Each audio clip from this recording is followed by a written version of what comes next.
Vamos lá. Eu sou uma pessoa obcecada por resultado. Isso mesmo, obcecada por resultado. E você vai perguntar, tá, Silvana, o que eu tenho a ver com isso? Que você é obcecado por resultado? Calma que vai fazer sentido pra você, que tem uma mensagem pra você, não é sobre mim, é sobre você.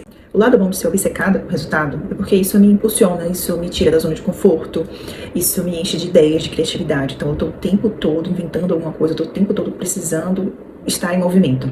Se eu não estou em movimento, eu me sinto meio que morta, a verdade é essa. Em movimento não significa agonia, sabe? Eu não sou uma pessoa agitada, mas a minha mente, as minhas atitudes, as minhas ações, elas valem mais do que esse agito. Então eu não sou uma pessoa agitada, porém eu sou muito fazedora nesse sentido, sabe? De querer ter sempre um resultado, sempre estar pensando e projetando um resultado.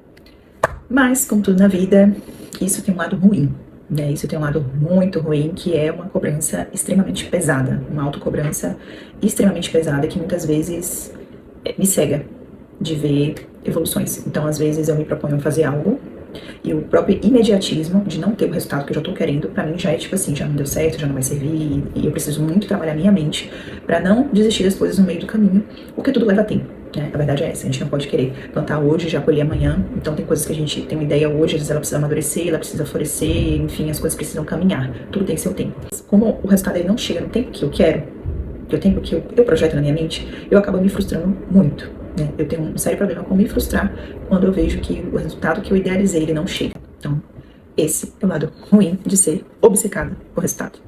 Então, meu recado pra você, dona, que assim como eu, é uma pessoa focada em resultado e com nível de autoexigência, assim, além da média. Então, a gente tá sempre com o chicote na mão, pronta pra ser, ó. Ninguém precisa nem cobrar a gente, porque a gente já tá com a régua muito alta, sabe? Um excesso de cobrança que, se a gente não se policia, se você não se policia, isso te adoece, isso te frustra, isso te gera uma estafa, isso te gera um cansaço, você não consegue ter uma visão positiva para o seu futuro, porque você está sempre frustrado com alguma coisa. Isso é imaturo, né? Isso é uma falta de inteligência emocional também, isso é algo que eu venho trabalhando muito em mim, para que eu consiga viver com mais leveza, né? Principalmente na área profissional.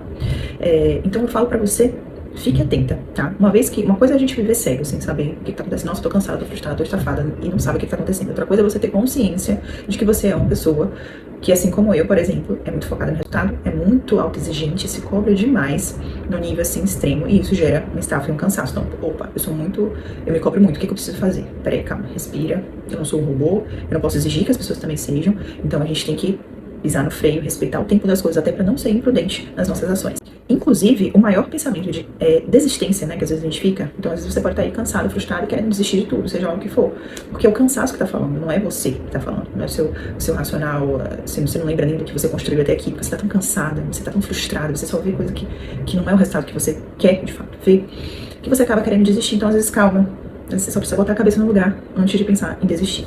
Buscar por leveza na hora de trabalhar, buscar por leveza nas horas, enfim, em que eu me senti que eu estou me autoexigindo além da conta, né? Saber uma medida, encontrar essa medida. Eu sei que não existe equilíbrio, eu sei que a vida caminha, né? E às vezes são áreas que estão exigindo mais, às vezes a família, às vezes o trabalho, às vezes a saúde, que precisa ter mais atenção, e as outras coisas precisam ficar mais em segundo plano, e a gente vai dançando conforme a música, né? Mas a gente precisa ter atenção, a gente precisa ter consciência e esse olhar atento. Orientação pra você: busque leveza, busque se encontrar antes de pensar em qualquer desistência, seja lá qual for. Você precisa se sustentar, porque se a gente não aprende a se sustentar, a gente não aguenta o próprio peso. Então tudo se torna muito pesado, tudo é muito enfadonho. Então vamos respirar, vamos, respire e não pira, e vamos buscar nossa leveza no dia a dia, nas nossas atividades, para que a gente desfrute também, que a gente curta a nossa jornada, que você aí curta a sua jornada também. Então, às vezes a gente esquece, às vezes a gente é muito ingrata também com tudo aquilo que a gente já conquistou, porque as coisas não estão acontecendo no tempo que a gente quer, no agora. Então, para, respira, analisa a sua vida, de verdade, analisa a sua vida mesmo.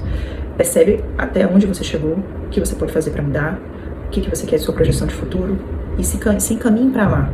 Mas se encaminhe com leveza, respeitando o seu tempo, o seu limite, e sabendo que você pode mais, mas que você não precisa se estafar ao ponto de não encontrar mais prazer naquilo que você faz.